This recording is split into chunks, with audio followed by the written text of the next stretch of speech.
Welcome to the MMA Roadshow, episode number 67 and a half. This is bonus edition. I like to call this better late than never. John Morgan is here. Fernanda Prates, our Brazilian correspondent, is with us as well. Still in the United States. We are actually here in Sioux Falls, South Dakota. We're looking at the clock. It's nearing 6 p.m. here in Sioux Falls. And I think it's worth mentioning, honestly, that we deserve probably some type of award or recognition because a statue, maybe our own brand of cereal, that which seems is fair. my live stream. Now you guys know. Prates Flakes? I don't know. That sounds a bit ambiguous, though. Yeah, it does. Yeah, right. We'll come up with something else. All but right. Yeah. Well, we have not actually been to sleep yet. Is the reason I say that we deserve a little bit of respect because Which should also make for a very interesting podcast today. it should. The frosty beverages are being served as they should be. But after UFC 200. We had a 6 a.m. flight out of Las Vegas, and we had to go through Denver. Now, I fell asleep on the way to Denver. Did you fall asleep? For like 40 minutes. Okay, which is not that long of a flight. So we got a little bit of sleep there, and then we changed planes in Denver, flew to Sioux Falls, and I guess initial impressions of Sioux Falls? It's Without very, offending the people of Sioux Falls? It's very horizontal. Right. It's we found a very good restaurant. We did. We ate good salmon. I think it was called Grill 26 or something. It was fantastic. It was really good. Fantastic. Perfectly cooked salmon. Cheesecake, which is also always great. Right. We did a little shopping, and by we, I mean I did a little shopping. I followed you around while you shopped. Yeah, that was not creepy at all. And I did. In fairness, I did steer out of the way when you were shopping for underwear. He did. We're spending way too much time together, guys. Yeah, we're like conjoined twins at this point. But that's my impression of Sioux Falls. Very, very white. It is very white. It is very well. There's just no other way to say it. Yeah. I have not seen a brother anywhere since we've been here. I feel very exotic. I've never felt more Latina. Yeah, at home in know. Brazil, you're basically just white. Yeah. It's I don't know where I belong. And here you're Latina. Well, so Yeah. we're getting settled in. We're going to be here for UFC Fight Night 91. We'll start that coverage tomorrow, basically. But we had to get here. It was kind of the flights that were available to us.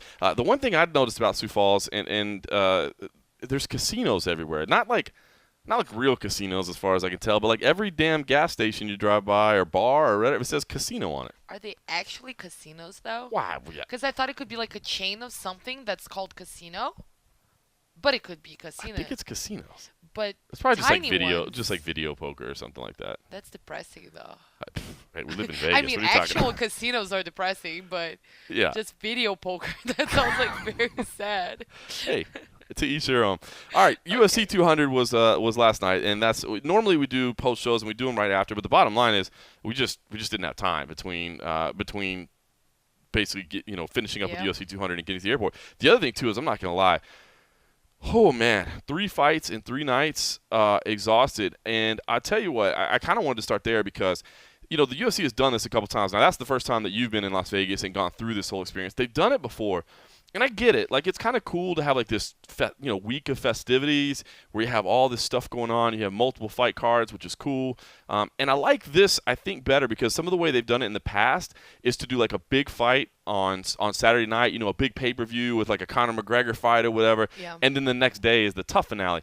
But, coming back on the Sunday and trying to, like, get excited after you just saw Conor McGregor versus Chad Mendez and Sinead O'Connor and, all, 10,000 Irish people, and then trying to come back in on Sunday and be like, dude, let's get up for this tough finale. It's kind of hard. So I feel like that's the right thing to do, but the tough finale was better than UFC 200. It was. Well, we'll get to that, but I just want, like, the week itself, I don't know, were you a fan of it? Is it too much? Like, because I don't know. I feel like we did so much work that, like, by the time, I'm not going to lie, by the time Miesha Tate and Amanda Nunes were stepping into the cage, I was praying that it was a first-round finish because I'm like, I'm exhausted. And I'm proof because you actually verbalized that to me. I did. You were like, I'm sorry, but I hope it's a first-round finish. Yeah, I'm ready to go. Because I'm ready to go. Yeah.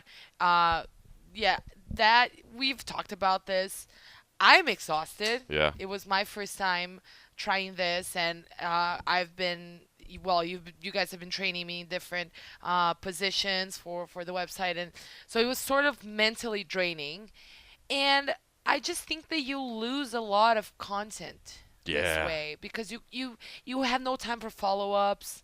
You have no time for, and you had like many interesting things going on apart from the fights. Even Misha's like struggle to make weight Right. that was It was just dramatic. kind of glossed over. We weren't there. Yeah. Mike Bond was there. He covered it for us, and he mentioned that it was a very dramatic moment, and it's the kind of thing that would gain probably some traction, Right. and it just got lost in the noise. That's a great point. And I think it was Thursday when we had the Joan Jones conference in the morning, Right. which obviously that was not planned. It Right. was, unfortunate second that it edition. happened the way. Yeah. So we had just left the Cormier conference From in the the night middle before. of the night, Yep. yeah, where what we recorded a podcast, and then the morning after we slept probably like each of us slept like 5-6 hours. At most. Yeah. I slept a little more because I was staying at the MGM. Right. But for I had to you drive guys who had to home drive home. Then we had the conference, and then we ran to T-Mobile. No, we had the Open workouts, UFC 200 open workouts open at T-Mobile. workouts. Yes, true story. And then UFC we had a 202 press conference. which suffered from audio issues. Yes. And then we had the weigh-ins, and then run back to the MGM for Fight Night. It was crazy. That was insane because by the time we were done with the weigh-ins, we were ready to, pack up, write up our stories, go home, and we still Except we had have a fight like card. an entire night of fights. It was a lot. It really was. And so I like the fact that the UFC does this. I like International Fight Week. I like building things like this. But I don't know. I think I there's like got to the be idea of it. Yeah, the yeah. There's got to be a execution way of to maybe split it up. Maybe do like something on Wednesday and something on Saturday. Or totally agree. You know what I mean? Like that'd be cool. Maybe like that'd be kind of cool if you did like, a press conference, an open workout, a fight, a press conference, an open workout, a fight. It'd be like 6 days, 2 events, right back to back. I think that'd be cool rather than everything overlapping. Yeah, the Fan Expo, because also another problem, and I think we all ran into it, is just that we had so many fighters who weren't fighting, just available just in Vegas for Right. the various activities, and we couldn't even get around to talking to them because we just had no time to do it or to even think about it. Yep. Because that to me is the main thing. Like, we don't really have that much time to come up with interesting angles and things like that. We just kind of like we're trying to scramble just to make the basics happen. Right. So personally, I didn't really like it that much. I Right. mean, it was a super interesting experience. Again, after going through this is like vacations for UFC, me. yeah, but Sioux Falls is going to be easy. Easy. So, and it's interesting, and everybody was there, and it was this huge happening, and we got to meet people from, all over the world. I got Right. to meet so many Twitter people, Yeah. even some of you listeners. That's right. Who came up to us, was who came cool. up to me. That was pretty cool. So, it was interesting and cool and fun, but at the same time, journalistically speaking, I feel like we didn't make, we could have used more time just to let the Let it content, breathe a little yeah, bit. Yeah, to do more with the content because we had a lot of content. we did. Oh, yeah, too much. I mean, even the hardest of hardcore, there's no way they could keep up. Yeah. What you touched on UFC 200 a little bit. I wonder if part of it is maybe because we were pretty much exhausted by the end of it. But I'm not gonna lie, and I don't fault the UFC because first of all, John Jones, they certainly couldn't have Yeah. known that was gonna happen. That was a huge blow. And on paper, that card did look incredible, top to bottom. But I'm not gonna lie, I walked out last night thinking UFC 200. It's not gonna live in my head as one of the Memorable. greatest fights. Yeah, I mean. I guess it was cool, but overall, I guess quality, top to bottom, I thought 199 in Los Angeles was incredible. 198 in Curitiba, so now we're just talking about the past 2 pay-per-views. Yeah. Out of those 3 pay-per-views in a row, that was probably number 3. I don't know. It feels kind of weird. UFC 200 was this blockbuster, and it really did. I mean, when we were saying things like this is the most stacked card the UFC has ever made, I didn't feel like we were lying. I feel like it was. I mean, there was, when Jim Miller and Takanori that's Gomi what are I was fighting gonna in fight say. number the 1. prelims were actually, if you look at Yeah. and Johnny Hendricks and Gaslam, and then Joe Lozon and Diego Sanchez, I think we were expecting it to go on for a Right. little longer than it did, but when you look at it, you had these huge matchups, and you had Gegard Mousasi, who always does like Yeah. these amazing fights. So you had I don't think we were wrong by Right. assessing that, but at the same time, when you stop to look at the main card coldly, Yeah. like what was Brock Lesnar going to do with Hunt? Right. Exactly what he did. Cormier with John Jones would have been an entirely different story. Totally. With Anderson, what was Cormier to do with Anderson? And then Exactly. he did. And Nunes finished fast, which is what Thank God. everything that we can ask of her, a Right. main eventer to do. So that was it. And to me, the best fight in the main card was clearly Aldo and Edgar. Sure. You know, but yeah, I guess in terms of star power, you can't deny the strength of a card that had John Jones and Brock Lesnar. They were alone the biggest driving powers behind it, and then Right. obviously Aldo and Edgar in terms of athleticism and just basically for the hardcores and for people who know a little bit more about the sport. I wouldn't mind That was my watching main that fight event. forever. Aldo and Edgar was my main event For going into me, the night. for I mean, sure. Jones Cormier would have been. Yeah. And then when we lost Jones Cormier, Aldo Edgar became Yeah. my main event. Of course, because it was clearly like the most evenly matched up, the most interesting one, and I love the fight. I would watch them fight forever. It was awesome. Well, and I think a good measurement was, we tracked the athlete outfitting pay, the Reebok pay, if you want to call it that, but it's the athlete outfitting policy pay. $350,000 is the most ever paid out on a single night. It's kind of a weird way to track, star power or how much a card is loaded, but of course that's all paid out by tenure or championship status. So when it's the most ever paid out, it shows you've got the most experience on a card, the most veterans on a card. So it was loaded, You had but the championship fights that pay out a little more. Yeah. Because then we had Sanchez and Lozon, total veterans. They both get the max. Yeah. You had Jim Miller, who gets close to the max. You had Cormier making championship money, even though. You had Aldo and Edgar making Challenger money. Yep. You had Misha making championship money, and you had Amanda making challenger money. So these things add up. You had very little. You didn't have many newcomers. I think. Right. Thiago was a newcomer. The tough, obviously. Juliana Pena doesn't have that many UFC fights. Kat Zingano doesn't have that many UFC fights. Northcutt doesn't have that many. Enrique Marine definitely has that many. Yeah. But it was a fun. Well, it looked good on paper. It just honestly in my mind, it just didn't end up being that entertaining. Yeah. The main event, we both picked Misha Tate going into that fight. You and I were But talking. we both said the same thing. Well, you know what? You're right. And we were talking on the flight over here. And in retrospect, our staff picks are our staff picks. None of us pretend to be. Yeah. I don't.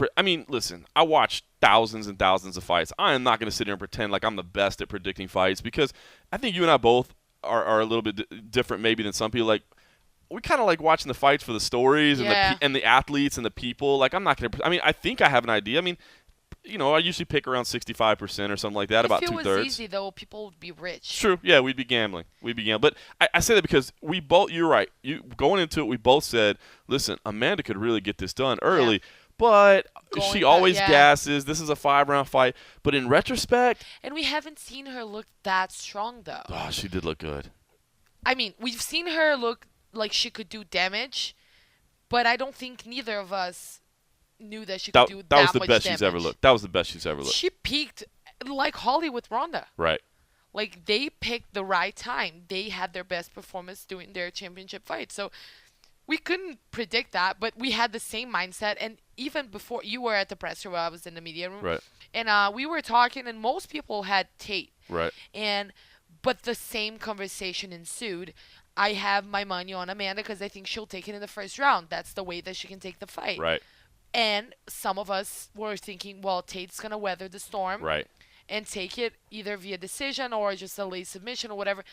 Didn't think she would submit Amanda. Honestly, I thought she would take a decision. I did too. But, it was funny because once the fight started, immediately, I don't know if Misha looked uncomfortable or just didn't have a rhythm right, but I thought she looked kind of helpless in there from the very start. Like, it was like, this is not going to go well. Every punch was landing right in the middle of her face. And to me, that's weird because you take the first one, you don't want to keep your broken nose exposed to more punches. Yeah. And all of them were just they were landing clean. I think it was Mike Bond who mentioned, and I didn't see that. She actually tripped over the mat at some point. I didn't see that. Yeah, I didn't see it. It was so I'm not. Mike mentioned something. I did like remember that her at the stumbling, conference. but I didn't notice that it was a trip. I don't know if that contributed to anything, but it was clear by the end. And honestly, when she was kind of like in her back and you saw the blood dripping from her nose, Right. I commented, I think we might have a submission via punches, which Right. is rare. But can you blame a person? It's basically what happened. I mean, that choke, it didn't even. It wasn't wasn't even a close. choke. It I don't wasn't- even think yeah. it was like a neck crank. It was wasn't. just like, I'm just done. And Misha, she grapples a lot. She's not, she's not an Right. inexperienced grappler. She wouldn't panic like that for So I also agree that it was mostly the shock. She looked like she just wanted to get out of there, and who can blame her? Her nose looked awful. We didn't see it at the press conference because she was holding a towel over her nose, but I can only imagine. She sounded nasally. Oh. Yeah. I'll be honest. I was in the back. Our Cole Coffey was busy working, so he didn't get to shoot video. I was actually shooting video for us in the press conference at UFC 200. So I was on the riser shooting video, and I'm not gonna lie, I was really considering like texting because Misha was just sitting there. Nobody was asking her questions. She's Yeah. holding, ice on her, a towel and ice. I'm assuming something there over her nose. And to be honest, I didn't think they needed to bring her to the press conference. When somebody's in that shape. I wouldn't bring it. You used to work PR. I mean, I don't know how the discussion goes. I don't know if somebody feels like they're supposed to because they're going to get in There's trouble not a if they discu- don't. Oh yeah, I didn't. I got orders, and sometimes I would actually voice my concerns. Right. But ultimately they ask the fighter. They don't make the fighter go. So Misha had the right. She can say. I think I don't know if it's something like I don't want to be Ronda. I don't want to look like a sore loser, which she didn't because she also spoke Right. in the octagon. She did. Right, and she was super classy. And again, I don't think Ronda was wrong in any way. People react in different Right. ways. What happened to Ronda must have been so emotionally devastating that she has every right to storm out to do whatever she wants to do. It's probably a very difficult moment that we could never understand. But I think Misha maybe wanted to take the high road, wanted to be classy, wanted to address the fans. And, I mean, it really worked for her. I think Misha is clearly a fan favorite, and she has every reason to be a fan favorite. She carries herself very gracefully. And I think probably that was her mindset. I'm thinking nobody made her go. Right. She chose to go for a reason, and whatever it was, I think it was really cool of her to go and just give all the props to Amanda. She said, this is not my night, this is her night, and I would love for her to give me a rematch if she's so inclined and stuff. So I think she did, honestly, the best thing for her career. Yeah. It was gutsy of her to come do that, and I can appreciate it. It was hard to watch. I mean, It was. It's one thing to hold like the towel there, but then to start talking and not want to let it go. So I'm guessing either It was blood was probably- still coming yeah. out or whatever, and she basically held the microphone up over the towel. That was hard to watch. And would you want to see images of yourself No. like that over No. and over? No, that's crazy. Okay, Amanda Nunes, Brazilian. Beast, no doubt about it. The only full Brazilian UFC champion right now. Of course, Aldo does have the interim.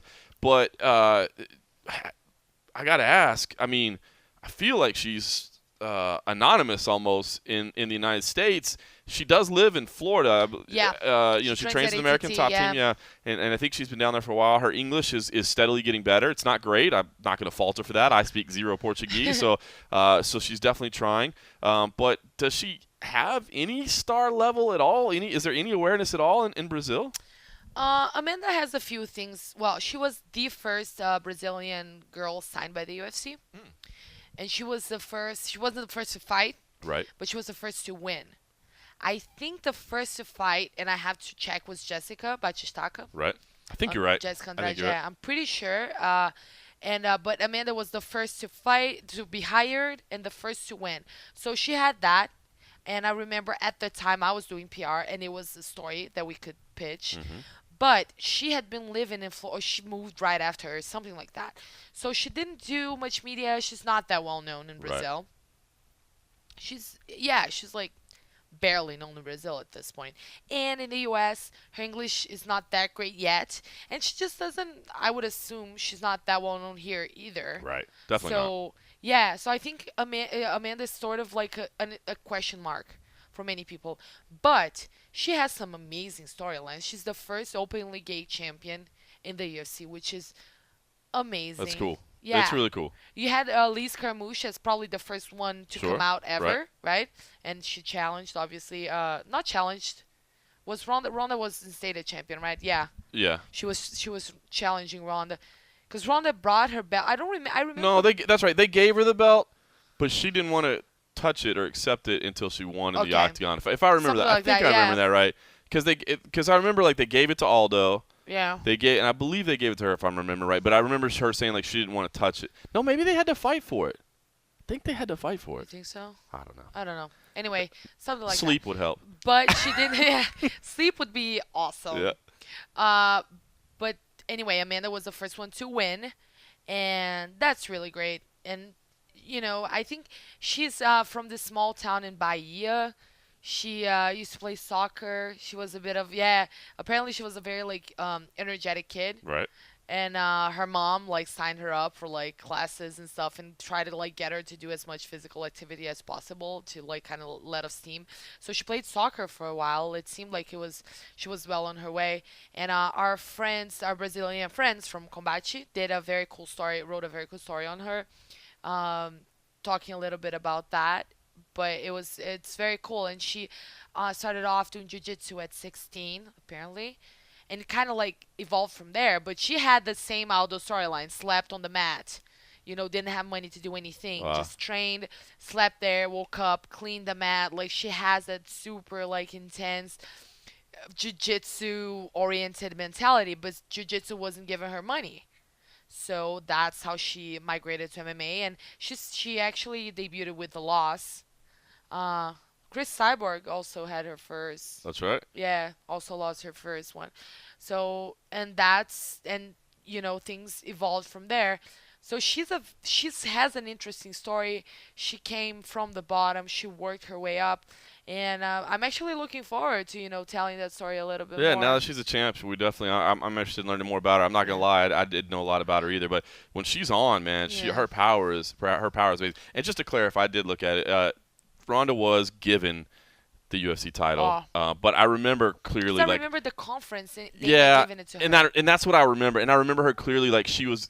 Because I was Yeah. saying she didn't want to wear it Yeah. because she was like, I don't want to touch it. She wanted to win it. That's why Yeah. it was kind of in my head. Yeah.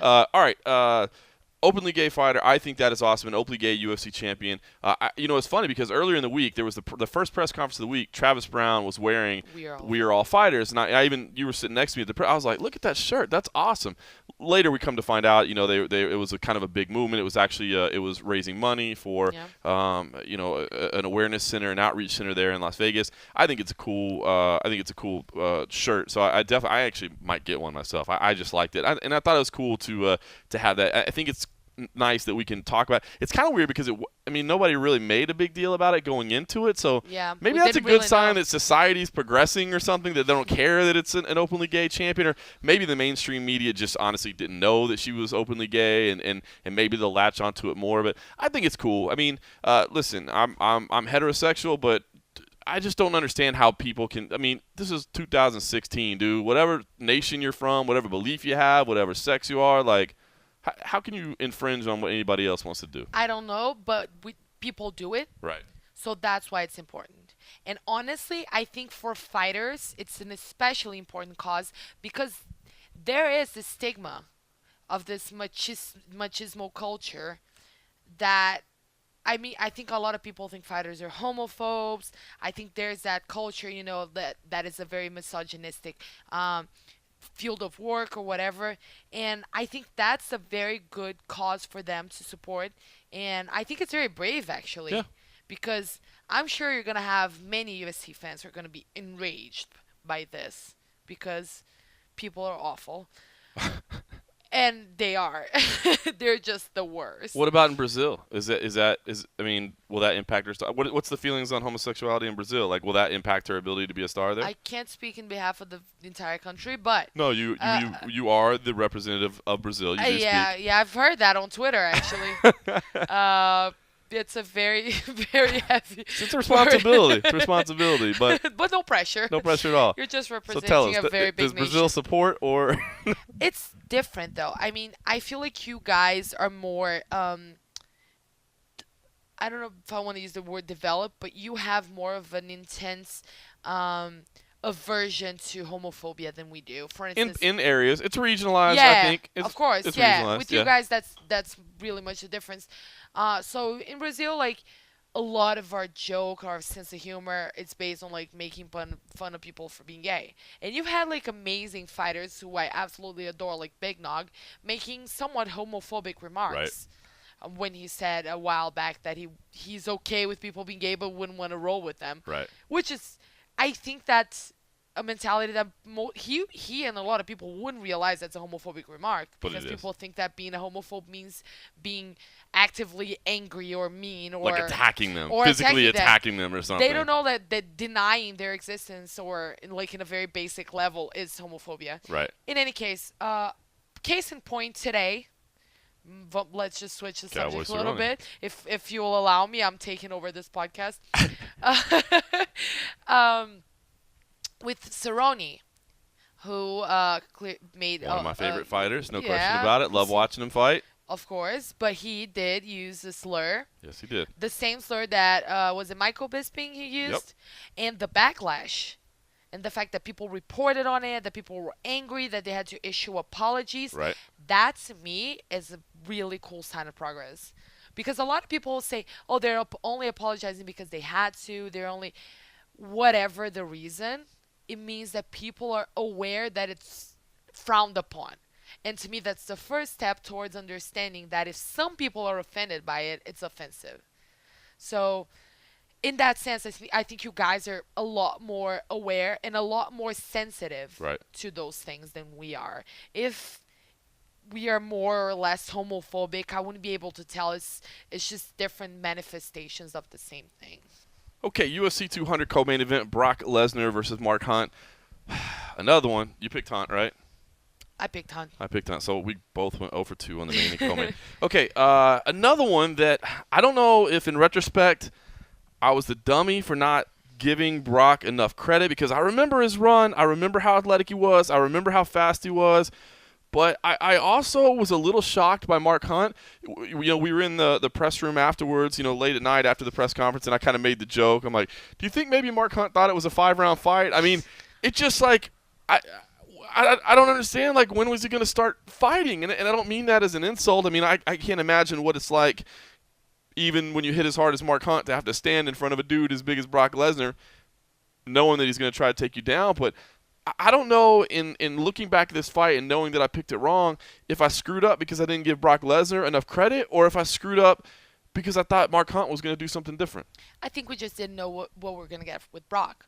The dude's been away for so long, though. Like, how can we prepare for what we're going to see? And again, I think our dumminess comes from basically not thinking that it was also last minute for Hunt. Right. And he's not a cardio fucking king. True. Oh, sorry, I swore. Oh, First one. Twitter's coming out. Drinking game. Twitter's how many coming times out. are innocent? Anyway, so I think we just didn't really realize.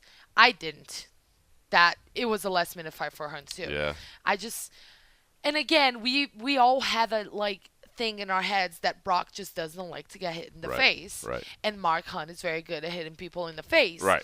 And I think we both saw the fight going the same way. Hunt landing it in the first round and just Hunt hitting Brock in the face. In the face, and him falling down in the first round. In the media room, I think it was Luke Thomas who asked me. He was like, "Who do you have for this fight?" And I said, "Hunt." And he said, "Well, I have Brock. I think Brock is awesome, whatever." And I said, "Well, Brock was awesome. Brock learned very fast.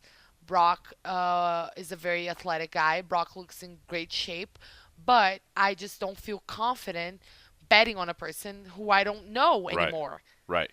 It's question marks, just pure question marks. Yeah, exactly. We don't know. So whoever, I think the reasoning behind that pick was whether you're willing to go with the unknown and just kind of trust that the guy's going to come back the same way that he did, or like us, question that a guy who's been away from the sport for so long and who doesn't really remember what it's like getting hit in the face with such force is going to react. Yeah, I got to give Brock a lot of credit, man. It is, and I'll say this, and I've said it before, and I still feel this way.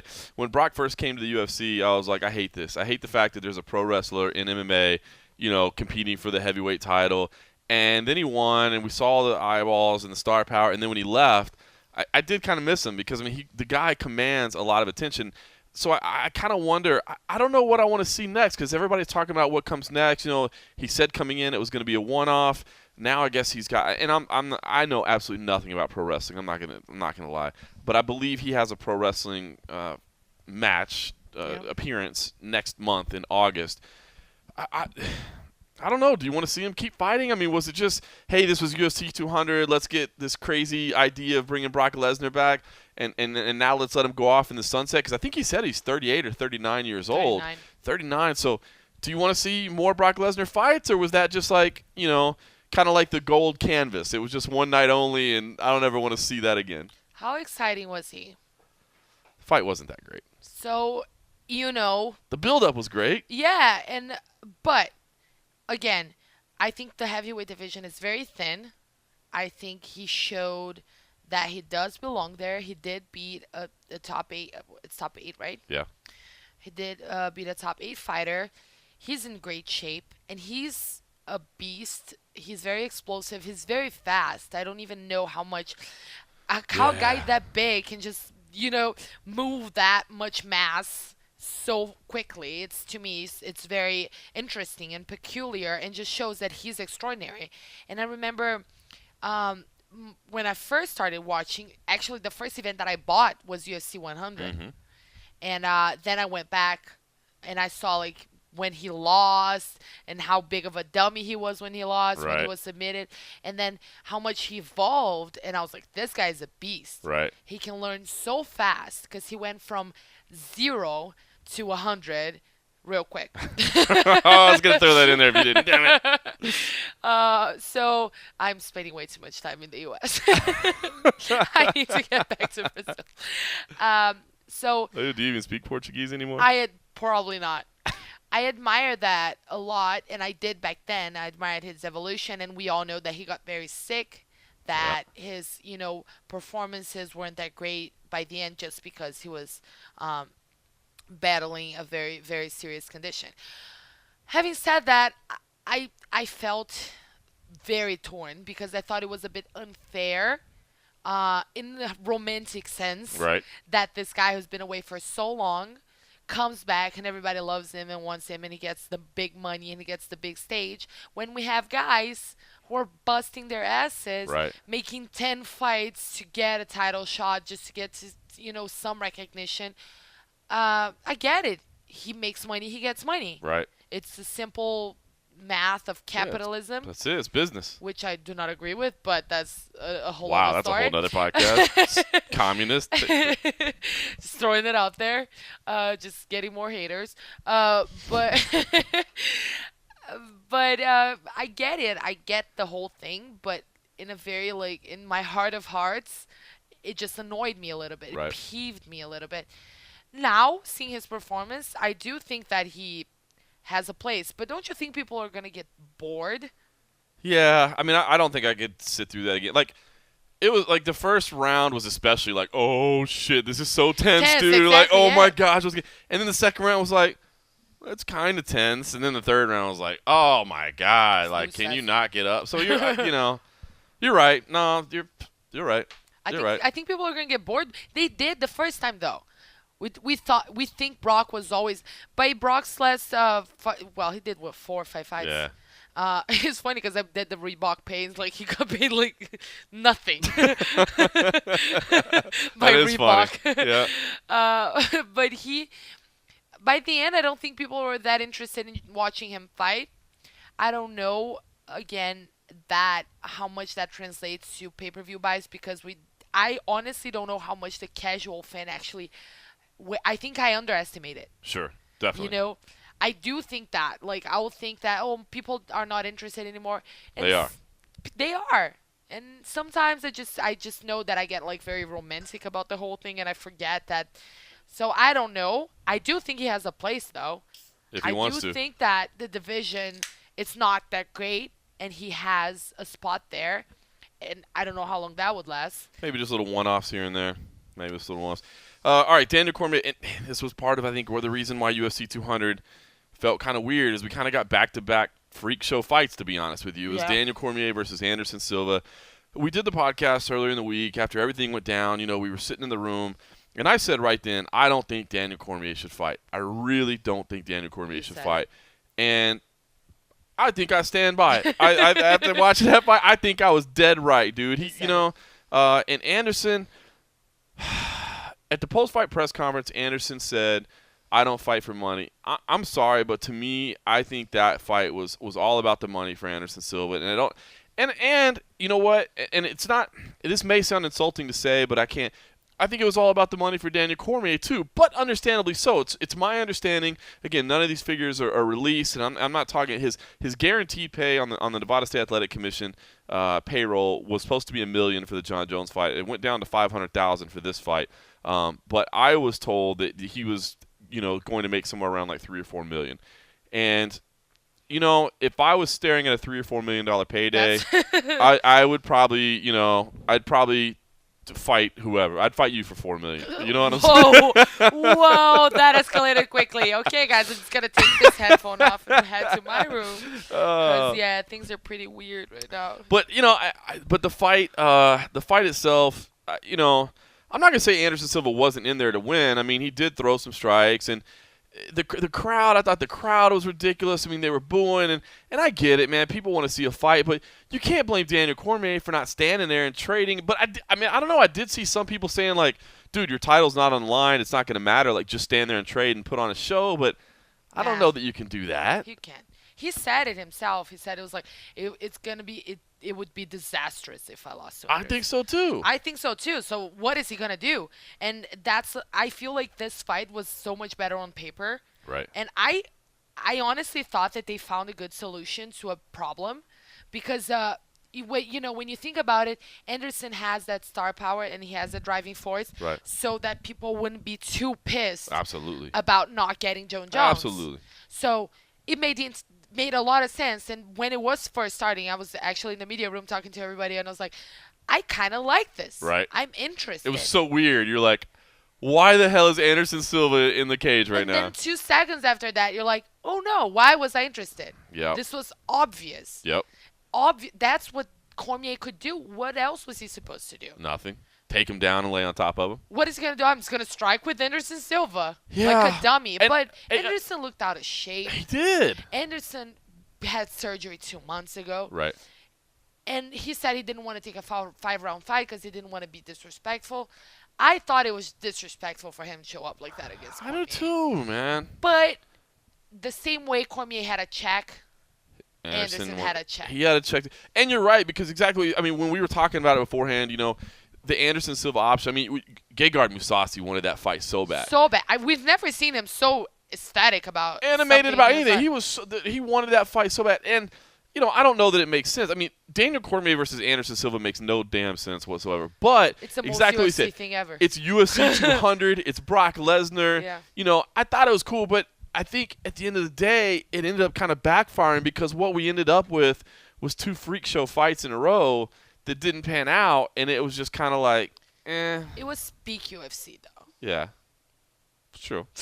It's true. Like, that was peak UFC. Yeah. I can't blame – I guess I can't blame either guy, and I can't blame the organization for putting it on. I mean, I can't blame anybody.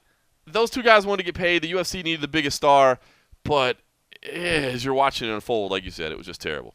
All right, one fight that didn't suck. The interim – I hate saying it that way. They did suck. All right, the interim featherweight title, Jose Aldo beating Frankie Edgar. Convincing decision victory. Started out really, really close. I had Frankie Edgar winning the first round, but it did seem like Jose Aldo was kind of timing him going in, and as he moved forward, it was just Aldo throwing the better shots, the more powerful shots. Frankie kept his volume, did the thing that he does, moving nonstop. It's funny, I mean, Edgar is 0 for 2 against Aldo now, but Edgar is absolutely, to me, one of the best fighters in the world. He's a future UFC Hall of Famer. It's just when those 2 styles match up, it just doesn't work. They are going to fight 10 times, and I think Aldo's going to win 9. I do too. Unless, obviously, Frankie showed that he has some power. Yeah. That could happen, obviously, but I just think it's a nightmare matchup for him. It is. I mean, because he can come in and he can pepper, but then Aldo's going to land that big right hand. He's going to bust him up a little bit. And it's like impossible to take Aldo down. Like, you Yeah. can't. We were actually talking during the fight, and we mentioned that I mentioned that I was worried that Aldo was just trying to land that one big shot, and that he was gonna end up like losing points or just for sheer volume. Right. But then I thought he can't try to keep up with Frankie in terms of cardio and just number of punches. He can't go strike for strike with him just because Frankie is a monster. Right. You know, I I had Aldo as my pick, but it was not that confident of a pick. Right. Just because I think Frankie's amazing. He is amazing. And I think he's looked so good as of late he's too. amazing. I love watching him fight. Yep. People who don't love watching him fight, I don't know what they You don't love fighting. They love, I don't Go know. watch another sport. Yeah, To steal from Dana White, go watch something else. Yeah, go watch like Mad Men or something, or golfing, whatever. Shots fired. Wow, I like golf. Jeez. Random. You like playing it I do, yeah. while sort of drunk. That's true, That's too. totally different. Yeah, wait a minute. I think I just like drinking. And I'm like, if I have to play golf to do it, I guess that's what I'll do. We're hanging out way too much, John Morgan. All right. Way too much. Let's talk a couple things here. I thought it was clear for Aldo. I didn't think there was any controversy. I don't think Frankie did. I mean, when the decision was read, But some people did, but Frankie not didn't. after the fight, though. I think it was the As it was first going on a little bit. rounds, The yeah. first couple rounds were close. I think by the end it was clear. I will say this: it was our friend Josh Hedges, I believe, was the one who took the picture that I saw. The amazing picture What a of shot. Conor McGregor. I saw it happening cage side. It was kind of funny because I was kind of laughing. I'm like, I wonder if there's anybody behind him going like, "Sit down," because he stood up for the first 2.5 minutes and was intently watching the fight. Yeah. And Josh Hedges took an amazing photo, kind of showing that as he was kind of overlooking it. They did the montages. With Yeah, really cool. Soon. Really cool. Now we know that Conor McGregor was, of course, in town to promote the 202 fight with Nate Diaz, another 170-pound fight, which No, is I don't cool. like I know. He said, and I asked him at the press conference because that belt was sitting right in front of him, like, that's your belt, but there's another title fight going on right now. And he said, I'm coming back to 145. Dana, It's my division. yeah, Dana went on the air after this and said, after that fight at 202, Conor's coming back down to 145. So we're hearing all the things that are being said. Yeah. Do you think it's going to happen? Do you believe it? I don't think Aldo thinks it's going to happen. Aldo doesn't think it's going to happen. His Right. camp doesn't think it's going to happen. They're very vocal about it. Aldo said it numerous times, and he said it again, like the day before his fight, that he thought that this fight would actually end up being for the actual belt because ultimately he just assumed it would be vacated. Right. I can't tell because I would never guess that Conor McGregor would be at 170 fighting Nate Diaz for the second Jeez, time. yeah. So I don't even feel confident saying I don't think he's coming back down just because we've seen weird stuff happening all the time. But it does seem like it was a very hard cut for him. Yeah. And after you move up and his You're body's eating totally steaks different. instead of salad. And not just that, like you change your body's composition. True. It's not that simple. You can't just shrink and expand. You can, but that will cost you. God, don't I know it?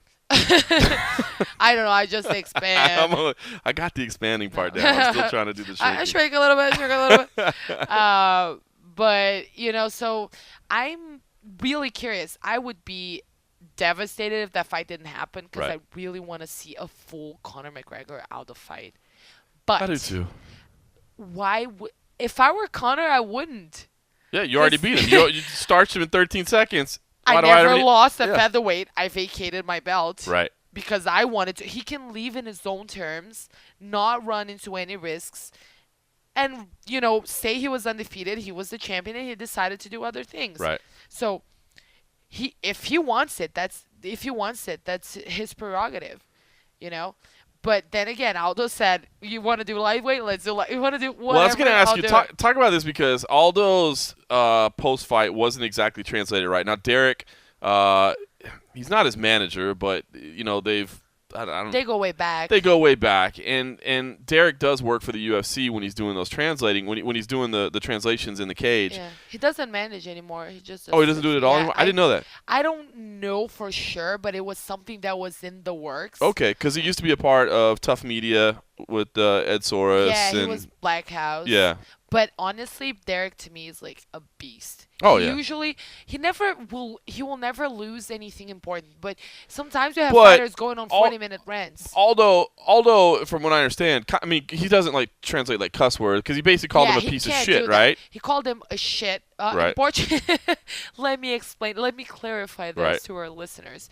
Yeah, he called him. We use that word. You're a shit. Right. He used that. He said that he wanted. And I think Derek didn't say it that way. He was just like, "We'll fight, and I'll be sure." I don't know, He said that he basically said it. Yeah, you want to meet again, and you won't be as lucky as you were the first time. Right, and he said, I think Aldo said basically he'll go to 155, he'll fight him on the street, whatever. He's gonna fight him again. Yeah, he said that at the press conference after. Right. I mean, do you think that? I mean, if Conor doesn't come back down to 145, do you think Aldo really will go up to 155 just to fight him? Yep. Yeah. I mean, Aldo's not a dumb guy. Like, he won't do things that will hurt his career, and you can see it from his performances. Because many people would say that he got boring. No, he doesn't smart. take chances. Yeah, he not an fights idiot. intelligently. Right. Yeah. So, why didn't he finish Edgar? He couldn't. Right. He did what he could within what was given to win. He's a very intelligent fighter. All the power to him. So he's not gonna do something that's gonna jeopardize his career. Right. However, he's insanely competitive. We did so when I was working for Sport TV, we did this like friendly match, like soccer match with fighters. We had a bunch of them, and Aldo was the star player because he's a very big soccer fan. Right. He plays. Grew up. He was very good. From what I understand, he was like semi-pro level. I mean, not like. He plays beach soccer. Right. He's good, but his team lost. Right. He went bananas. I wasn't there. I think I wasn't even working for Sport TV back then. I was transitioning from PR to there. And I just heard that he was pissed. And then I got confirmation from people close to him after that he did not digest that. That's just the way he is. Like, he doesn't like losing. He's one of those people who want to win, and one can relate. So I get it. I think that it stung. I think the way it ended stung, but not in a way that will hurt him. Right. But I think he really wants to prove. What do you think? What if for some reason, they were talking at one point that Conor would like face Robbie Lawler, which I think would be suicide. Yeah. But let's say for some reason Conor did decide my career is at 170. You think Aldo would go all the way up to 170? I don't know about that. I mean, he He's couldn't too even. short. He's I know, like me. I think he would like he probably can't, he doesn't even walk around at 170. There's no way. Like But Connor's maybe like not 165 big or something. Connor's like as tall as I am. Right. I'm 5'9", Right. maybe. Somewhere, yeah, around there. He's around my He would be such a tiny. Oh, well, though Hendricks. Yeah. But Hendricks is a big guy. I want to see that. Aldo, to me, actually would walk around like a lightweight. Yeah. Lightweight wouldn't be much of a stretch. He would actually fight a little bit stronger. You see him; he's very lean when he fights.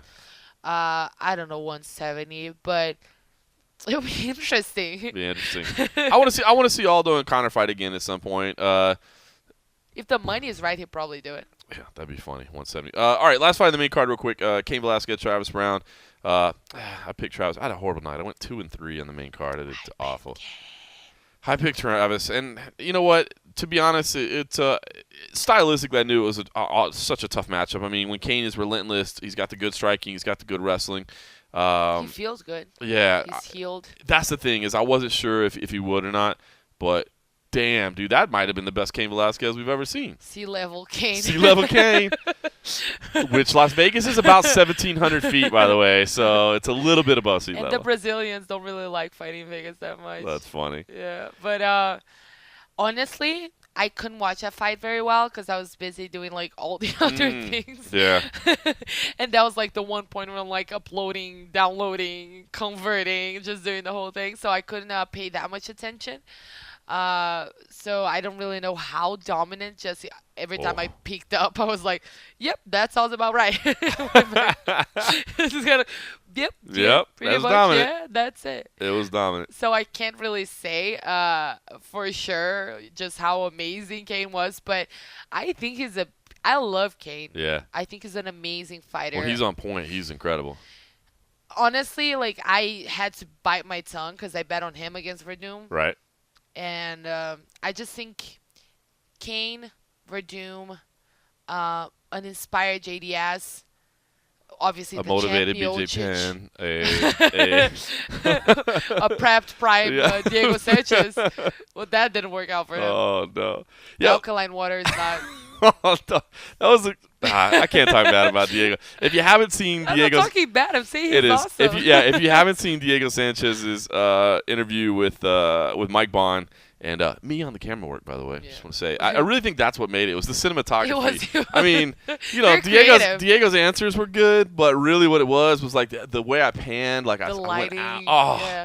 It I was, really the framing. yeah, it was me. It was beautiful to witness. You should definitely check it out. Okay, let's talk about I mean, I guess the rest of the card, because I don't want to go down every single fight. But you know, Juliana Pena, Kelvin Gastelum, Dillashaw, Northcutt, Joe Lazon, Gegard, Jim Miller.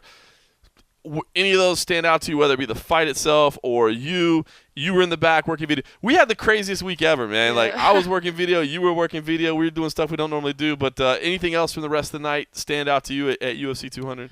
Jim Miller and Lyme disease. Yeah, Which yeah. I hadn't heard of. Right. And from what I don't even know what Brazilians would call Lyme disease. I don't even know if we. El Disease de Lima. I believe. Oh. I cannot. I'm sorry. I'm sorry. I need to use my karaoke accent there. The shisha. The shisha. What? Okay, ignore him. So Lyme disease. That was interesting that was because wild. what he said, and I thought that was kind of like he had the symptoms, the same symptoms that you would expect from a guy who's been fighting for 10 years. Right. But it wasn't just fighter fatigue. It was Lyme disease, and then he treated that, and he feels great. So to me, that's kind of like the weirdest storyline ever. It is. He looked amazing, man. He looked so made great. He made Gomi look bad. He made Gomi look bad. Which other people have done in the past. Wow. Sorry if you're listening, Takanori. So sorry. No. Wow. Wow. John.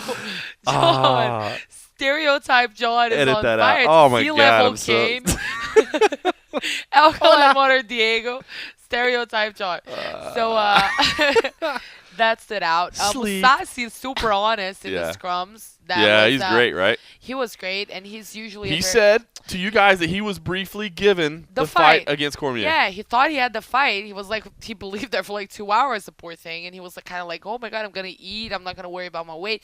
He was never excited about the Santos fight, Right. which one can understand. You're Maheta is a beast of a man, and he has no name. So you lose, you're screwed. Right. You win, you get nowhere. You beat a tough guy that nobody knows is tough. Musasi knows that. Yep. But then again, it's his second win in a row. Right. He's not in. Like on 10-fight streak or something. And he knows that. He's like, he mentioned a few names, and he wanted the Cormier fight. From my understanding, it was supposed to be a title fight. He didn't Right. think Anderson could do 5 rounds.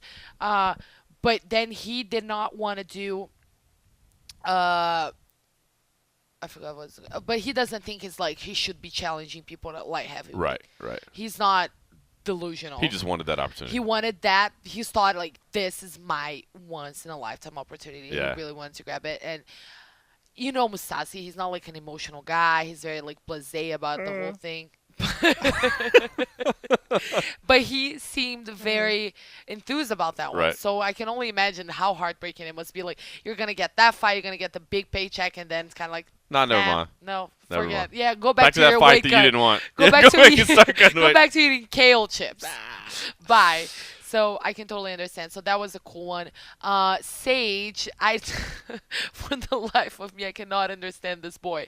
He's something else. He's outer worldly. He's so happy. Yeah. I don't It's crazy, right? As a very negative person myself, He's the anti-Fernanda. He really is. They should make that fight.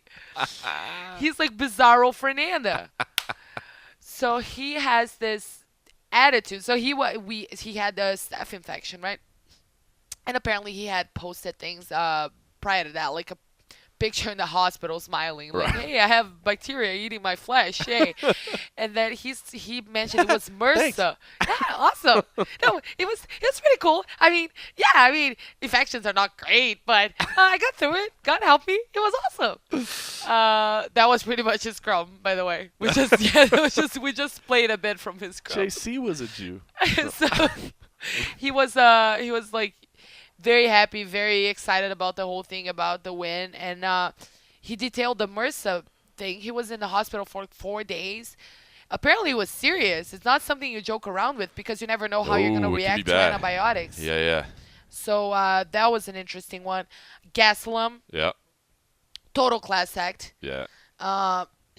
Another guy who had problems with the weight in the past, and then Yeah. Johnny didn't make weight, and he said, "I don't want to talk bad about Johnny. I know what it's like when you don't make weight, and people on social media are calling you fat or whatever. Like, he understood it. There you go. He was total class act. It was a very cool thing to watch, and I personally like him. I think Yeah, he's I a very like Kelvin. He's a interesting really fighter. good dude. He did like scrums in Spanish, and we Yeah. had like a bunch of like Spanish speaking media, mostly Mexicans, Right. Right? They It's were racist. there. They were actually from Mexico. That's just really not at all. They were from Mexico. Very cool people who I've seen in numerous events. they're They cool. usually They're go actually in really- Kane fights, Yep. and Calvin as well. Yeah, of course, yeah. That's their But- big stars right now. And of course, Yair's coming up. Yair Rodriguez is And- fighting in a couple of yeah. weeks. That's one of their fast rising Yeah. stars too. So, and it's cool to see because they really show up. It's many of them, and covering like 3 fighters. Yeah. And the Brazilians had like 1,000 fighters, and that wasn't that much of a turnout. So True. to me, it just shows how much you're invested in making those guys grow. Yeah, that's it's cool. very cool. So UFC 200, it was star powered. It was not that great of a night. It wasn't bad. It wasn't bad. It was. I think maybe it's just when the expectations that high, and when you lose John Jones versus Daniel Cormier. Yeah. It just, I don't know. And again, maybe it was just the end of a busy week. I didn't think it was a horrible night. I just didn't think it was great. I do want to say, T-Mobile Arena, I was so excited about going into a fight at T-Mobile Arena because, as a Las Vegas resident, this is a brand new facility. Yeah. I don't know if you know this. We were awarded a hockey team, like an NHL hockey team. It's the first. What is a hockey? You know hockey. What is a hockey? We don't have ice in Brazil. That is true. You don't have ice in Brazil, but I'm sure you're aware that there is a sport called ice hockey. Well, we just get Miami Vice. We just get We Montana. Just get David Caruso. You're just worse than cold coffees. No, that's Eurotrip. I remember. Okay, go ahead. We got a hockey team. I was Yeah. excited about it, and it is a beautiful facility. I think fans probably enjoyed it. It was loud. The atmosphere was good, but operationally for us, for journalists, now 202 that's going to be Connor and Nate, and it's there. I'm not really looking forward to it. It was hard. All right, let's talk the Ultimate Fighter 23 finale. Second of 3 cards. We won't go through it line by line like we did with UFC 200, but I did want to just talk about the main event because Joanna Jacek is just amazing. I thought that Claudia Gadelha came into the fight in great shape. I thought she looked incredible early, and Joanna Jacek was able to basically survive the storm, deal with the issues, make the adjustments. And by the end, it's Dominic Cruz-esque, TJ Dillashaw-esque, where it's like they're going to move nonstop, and you are not going to be able to keep up no matter who. Frankie Edgar-esque, absolutely, where it's like you're not going to be able to do this no matter who you are.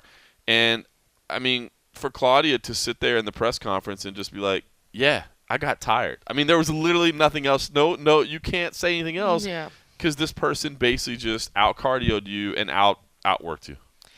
And that to me is like the most devastating thing in a sense that we've seen it twice, and Joanna had it twice, and I could see it 1,000 times. Yeah. Because to me, it was the best fight of the week. Yeah, it was amazing. If I had to pick one, that would be it.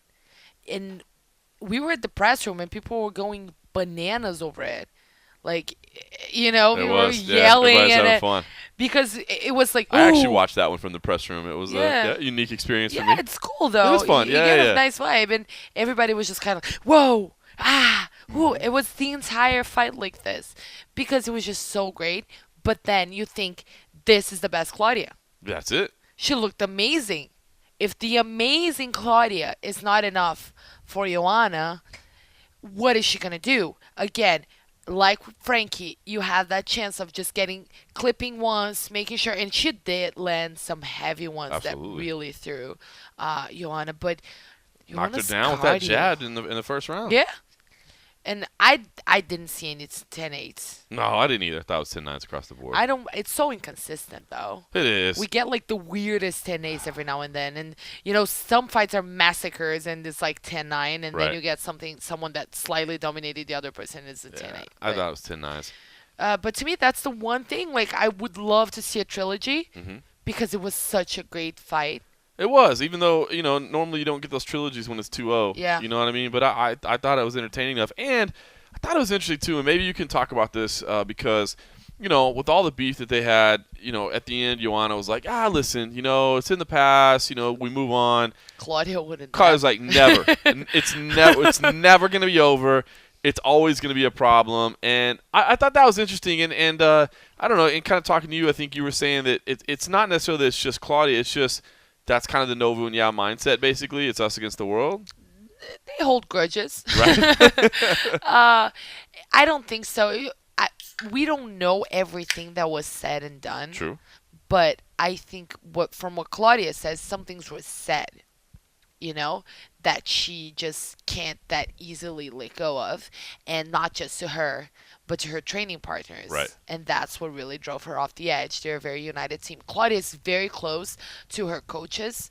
Neng Zhang, who's the guy who's been with her forever, and Jair and stuff. So she takes it very personally, And I just, I remember with Ron and Misha, I think it was Misha who tried kind of like bury the hatchet. Right. Is that how you guys call Yep, it? that's right. Bury the hatchet.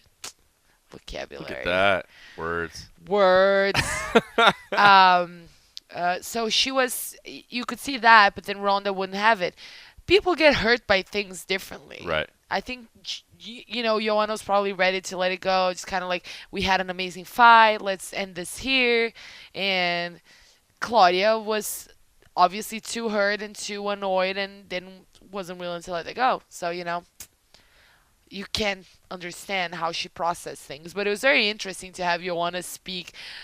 I could go 10 rounds, 15 rounds. And then Claudia was just like murmuring things, seriously upset.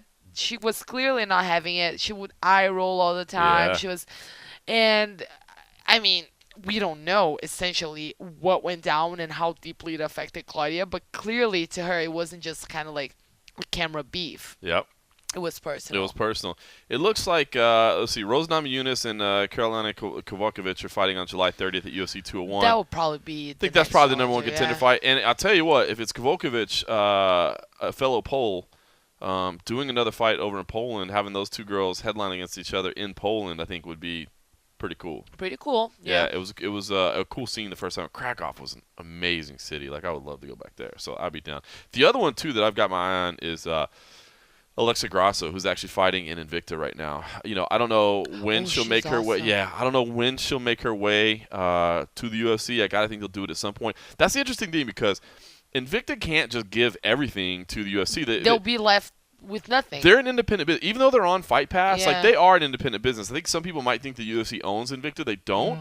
So they're busy trying to make their own money too. And you can't just hand over every star you have. Just, hey, yeah, take them. But Alexa Grasso she's quick. She I don't know if she can move for 5 rounds the way that Joanna does, but she can try. And she's got power, she's got speed, she's got fantastic striking. I think that would be a fun fight at some time too. So, but other than that, Joanna, she's talking about maybe moving up to 125 at some point if they'll make that division. That would be a cool division though. It would be cool. cool. We saw JoJo like looking so great at she that looked weight. great. Yeah. Even Valerie looked healthier, happier at 125. I think many girls who are, too small for 135 and just felt completely depleted at 115. I think we might have like a cool little division there. But honestly, Claudia and Joanna to me are just They're the best. leaps and bounds ahead of everyone else. I agree. The Ultimate Fighter With 23. Rose. Oh, been Rose is looking there. really She's good, got yeah. she's got skills. The other thing that really stuck with me out of the Ultimate Fighter 23 finale, Doo-Ho Choi. Whoa. That kid is incredible. I was kind of high on him coming in, and this just furthered it. We've seen him now 3 times in the UFC, 3 first-round knockouts. Wow. Man, it doesn't matter what weight you're at. It doesn't matter who the opponents are. If you get 3 first-round knockouts in the UFC in a row, like that's not a fluke. That's not like, Yeah. oh well, we don't know if he's that good yet. Like you don't do that. And I know you were as amazed as I was. I mean, a guy like Thiago Tavares, who's been around forever, he's been in a lot of battles, to get caught by one shot. It was essentially one shot that did it, and it was just a straight right through his guard that floored him. And I think Choi is something special. And that's the thing, and we were talking about this also. What you can't really explain the one punch guy, because as much as if it was just simple physics, Right. everybody would be able to do it. Right. They train like crazy. Right. Obviously there's a lot of it has to do with just like the energy being transferred from your feet into your hips, into your shoulders, and then your arms. There's an entire process that we are aware of. But that kid, whatever he's got, is something extraordinary. I kind of want to watch him like doing a long fight just so we know Right. what else he can do. Just he's not a one-trick pony, but his one trick has been working out. Hell yeah. 25 years old. He's now 15-1. He lost He's 25? He's 25. He looks 13. At best. At best. His answer at the press conference to your question. Oh, that was great. Basically, it's one of those things. I mean, what do you ask a guy that just goes out and starches somebody? You're basically just looking for a quote where they kind of build themselves up a little bit. But I'm like, explain how have you been able to accomplish this? What is it? And it was just like, my abilities. My abilities. Fair. All right. Yep. It is your abilities. You can back it up. If I'm looking at this right, I think he's on. I think it's a 12-fight win streak or a 13-fight win streak with 12 straight knockouts. Wow. That's insane. That's crazy. That's insane. He's not a huge guy. He looks like a baby. How does he do it? It's insane. I definitely keep an eye. If you haven't been watching this kid, definitely keep an eye on him because he's the real deal. I think he'll headline some events in his home Korea for sure. The UFC can't go back to Korea for another year because there's only one arena basically that they're comfortable with.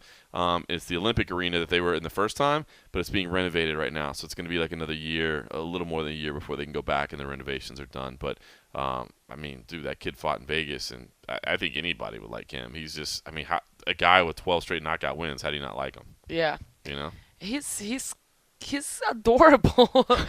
he's one of those guys. For a murderer, he's adorable. You just kind of like want to watch. He's got that I don't know. I think it's just like you're drawn to him for some reason. I don't know if it's his demeanor, his hair, which is pretty great.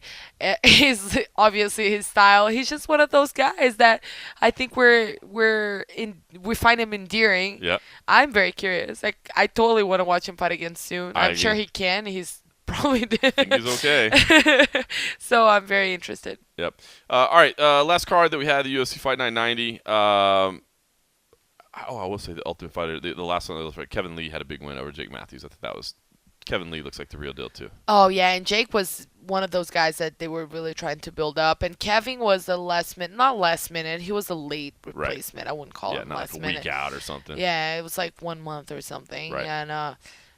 And as we actually posted, Jake went on MMAjunkie radio, and he said that he handpicked Kevin, and well, that backfired spectacularly. But Jake is a young kid, gonna bounce back. It's one of those guys that need to kind of lose to. He lost once, I think, his debut or his second fight. But Kevin Lee was a beast. He was. All right, UFC Fight Night 90. I think that was honestly the best card of the whole week. That was a fun night of fights. But it was capped off by main event where Rafael dos Anjos lost his lightweight title. So you, of course, representing all of Brazil and All of speaking Brazil, for all yes. of Brazil. What I do. Yeah, I mean, Do I get paid extra? Is that Well, am I supposed to be expecting a check for representing the entire country of Brazil? Because I'm all for it. it's totally on the way. It's in the mail. Awesome. It's totally in the mail. Rafael dos Anjos did get starched by Eddie Alvarez, but honestly wasn't fighting a bad fight. It just he got caught, and that was that. He was, to me, looking very good. Yeah. I was worried because he had sort of like two weird camps because he had one, he got injured, had to drop out, went right back to the other one. The weight had to be kept in check. He'd been dieting. It seemed like one big conjoint camp. Right. And I was worried about that.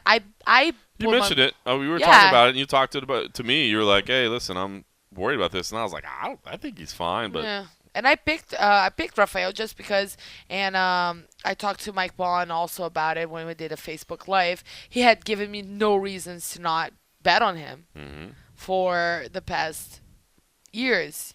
He's been looking amazing, strategic, intelligent, strong, athletic. I just, coming into it, I was like, I have zero reasons to think that Rafael's not going to take this one. I had Right. the one concern about, and it was kind of like my head going crazy, but he had shown me nothing, you know? So, and when the fight first started out, he was doing great. He was fast, he was sharp, he was focused. You saw he was there, because sometimes you see a fighter, they look like they're not that present. Right. He looked present. Yep. He got caught. He survived longer than I think everybody else expected. he tried, man. He tried. He did not quit. He did not quit. He was too legit to quit. And I need to go Just back to dropping Brazil. cultural references. I'm sorry. Even like outdated, awful ones. MC Hammer is not outdated, okay? He will live forever in our hearts and minds. That's true. So he was there fighting, pushing through. And after the fight, he just said, I had no excuses. Yep. I was in the best shape of my life. That's classy. That's classy. That was awesome. That was like typical Rafael. And Eddie, again, I talk about the Brazilian guys who I obviously know a little bit better. you I've spend never more time around spoken them. to Eddie in my life. Right. But then Eddie told his whole story, his whole ordeal. You know, he went through a lot.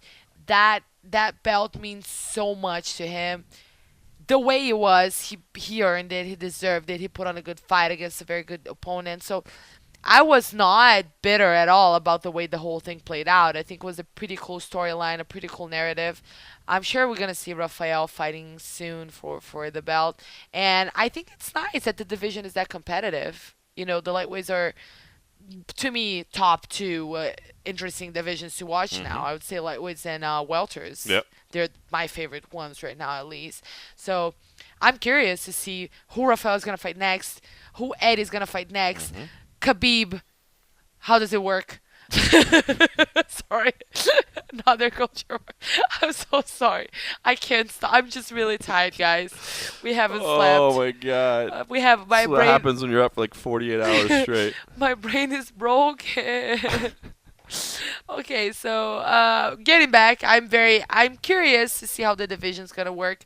I like that it's been shifting around, so we'll see. Not bitter about the way that things went down. I thought Eddie was a beast. It was a very cool way to cap off the night. It was. I do want to say the co-main event, Derek Lewis. I had Derek Lewis winning against Roy Nelson. Me too. It was close. But to me, it obviously all comes down to that third round. And Roy had takedowns, but once he got on top, he literally did nothing. Like, if he would have just done anything, I think he would have won. And Derek, had a very nice flurry at the end. Listen, I'm not going to, I like Derek. He's a good dude, man. I like watching his fights. You're besties. Just say it. You're BFFs. We're BFFs. You have each other's. You have like those necklaces. Like there's a heart. Slit in the middle, and each one of you has a little half of the little heart. I've seen it. Did he tell you? I've seen it. I've seen the necklace. I like it. I mean, to me, Derek's like a throwback fighter, dude. It's like, He's you know so what I mean? funny. Just, He's such a nice guy, though. He's a great guy, and I had a hard time picking that one. I picked Derek as well, and it was so close.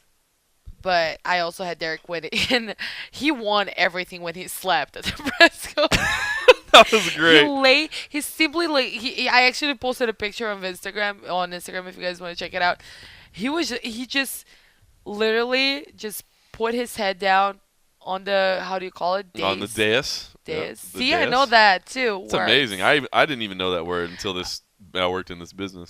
So I don't know why we can't just call it the table. the table, which it is. Because it's just a table. It's a table with like a cloth. Why do we have to call it a dais? Why so are we fancy? Dais. Anyway, so he was sleeping actively, like with his arms stretched out, symbolizing really what every one of us. He was our spirit animal at this point. Everybody in that room was. Thank you, Derek, for making it very clear that that's day. what we're all. That was a long day. looking forward to doing, but and he wasn't happy with his performance. Nah, I don't think I've ever heard a guy win a fight and say, I want to rematch against that guy because I didn't finish him and I want to finish him. Yeah. I don't know if I've ever heard that. I've heard guys who won hate on their own performance. Yeah, but not say, let's do it again because I didn't satisfy him. So normally it's like, well, I wanted to finish, but I beat him, so I'm moving on, and maybe we can do it again someday. Yeah, that's right. I can't think of anyone. Pretty cool. I thought it was pretty cool. Anything else that you took from that night? I mean, I know that was. I mean, think about this. It is Sunday. It is Sunday. Okay, that was like 72 hours ago. Oh, it feels like. It feels like a month. I've aged. Yeah, absolutely. There's no question about it. I've watched you. I've aged. I can visually look at you. You have aged tremendously. Tremendously, and not well, I might add. Not well. I've seen things, John. These are eyes of a person who has seen things. These are eyes that are so bloodshot because I haven't been to sleep. I have veins that are just busted John everywhere. does. His eyes look awful. My eyes are more red than blue right now. I got American eyes, red, white, and blue. Just clearly horrible jokes. Horrible joke. All right, yeah. Okay. Torino, So, Gilbert Burns, Gilbert, I like that Felipe fight. Arantes, So, Pedro Munoz, we're Brazilian. Alberto Mina, We speak Portuguese. Mina is Spanish. Juan McDessie. That's guys. Sorry. I'm really sorry tonight. John is Vacice Luque. Honestly, he had like 2 beers. He's not drunk. This is just us not having had any sleep and going through a hell of a week. I haven't slept. But out of those things, that night in particular, as you know, I was writing up a bunch of things. I couldn't watch the fights that closely. Gilbert was awesome. I could watch that one. He's a prospect. He's a beast. His jiu-jitsu is completely undeniable. It was nice to see him go back on track. Obviously, as you know, he was one of those guys that people put a lot of faith on, like they did with Warley, and it didn't pan out. Well, it didn't pan out. He's He still lost. there. He lost one fight. Warley Alves lost one Thomas, the same thing. Yep. Total prospect, beast. Everybody wants to watch him. Lost one fight. Yep. Like, we're not counting them out just yet. They're kids. They're very young. Gilbert, not that young, not as young as the other guys, but a very promising guy. Liked that one. Liked seeing him back on top. Caesar was that night too, right? Caesar Fajeda was at the Tough Finale. I'm So that was getting Friday so night. confused. He looked great though. He looked good. But I'm I know. see, it's starting to get weird in my head. Dude, it's Yeah, Felipe Sertanejo, also a guy who, when he first started, was very promising, and then he started going a little bit irregular, so that was cool. About to become a dad.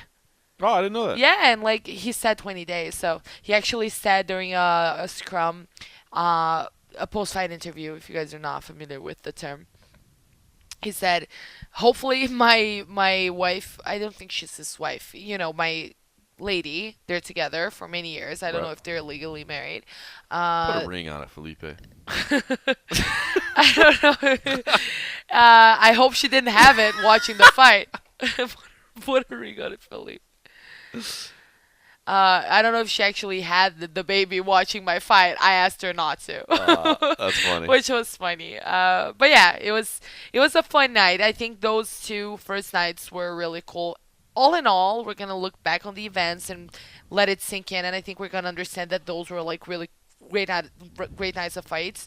But right now, it's kind of like a mess in our Well, heads. it is, and I think that again, kind of where we all started from about like putting these fights all together. For instance, you're talking about Cesar Mutanch, and it's like you can't even remember when the fight took place, and it's like these stories that should get more attention don't. I mean, when you have that many fights, it's hard for somebody to win and then move forward because it's like, dude, that's awesome, but we've already had 30 fights since you fought, and we don't even remember you It gets anymore. lost in the noise. It does. All right, so we will be here for UFC Fight Night 91 this week. A rare Wednesday night card. Not something that happens a whole lot. Of course, we always do the podcast on Thursdays.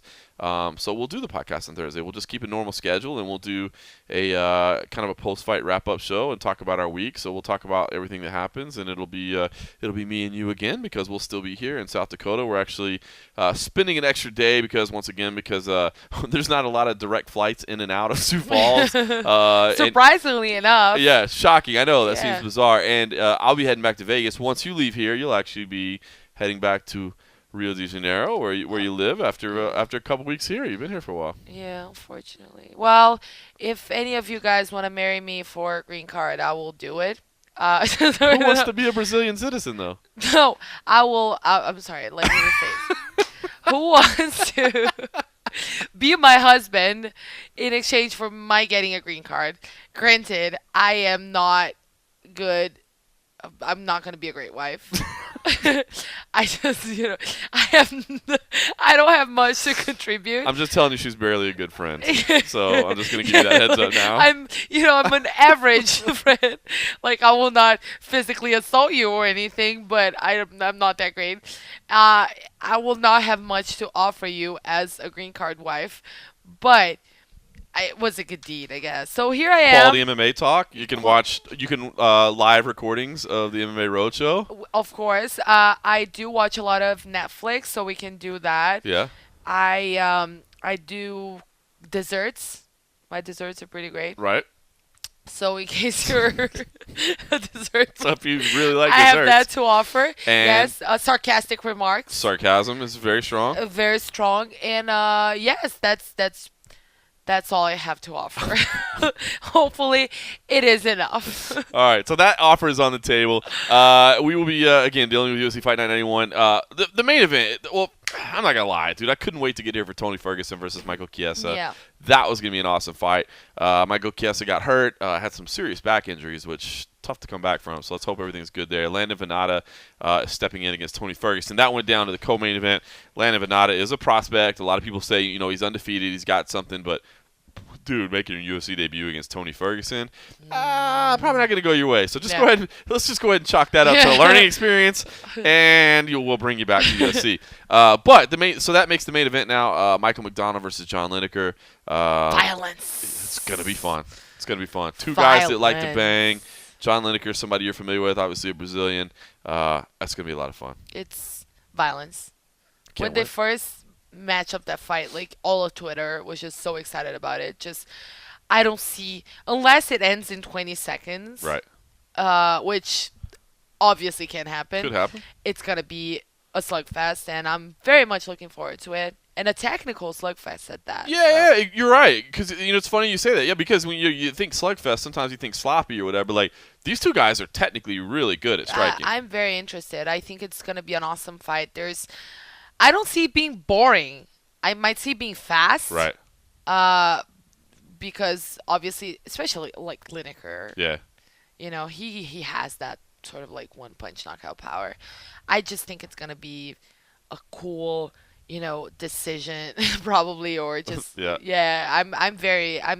to me that's the clear standout. It's not that stacked of a card, especially coming out of what we're. It's not. Yeah, out of what we just did. You and I were kind of looking at the card as we were flying out here. Talking about stories we want to write and things like that. It's honestly, it's not a deep card. I mean, there's But sometimes those are the ones sometimes that those are surprise fun. us. Yeah. 200 was supposed to be the most stacked card of all time, and it sucked. Which was the Korean one, right? Oh, the Korea card was awesome. That was awesome. It was like in the Awesome. morning here, Yep. like nobody was expecting it to be cool, and just a bunch of guys we'd never heard of, and it Yep. turned out that it was one of the coolest ones. So, Yep. I'm going there excited, ready to be surprised, and fully invested in it. Yep. Tim Bolch versus Josh Simon should be a That's fun a cool fight one, as well. yeah. I'm excited about that one. To me, this is about 3. And it's really 2.5, and I don't mean that as any insult to Landon Venata. It's just, again, coming in and facing Tony Ferguson in your UFC debut. But then if you win, though, But if you win, not that big of a chance. But if you win, hey, you can't win the lottery if you don't buy a ticket. and he's coming in through the window. It's one of many guys just they get their first UFC opportunity like that, and That's how you do it. you know they'll just suck it up, take that loss, and whatever comes. Roll the dice, see what happens. If you win, fucking amazing. If not, You know. whatever. It happens. Awesome. Yeah, So- looking forward to it. All right, well, dude, we got to go to sleep. I'm dying. I don't even know, like, what am I? It's September right now. Did you know that? Magnus holiday work. Is it my birthday already? Happy birthday. You missed it. You're 40. 27, guys. Don't listen to him. All right. We're going to pack up. We will talk to you again on Thursday, of course. And so in the meantime, thanks for listening.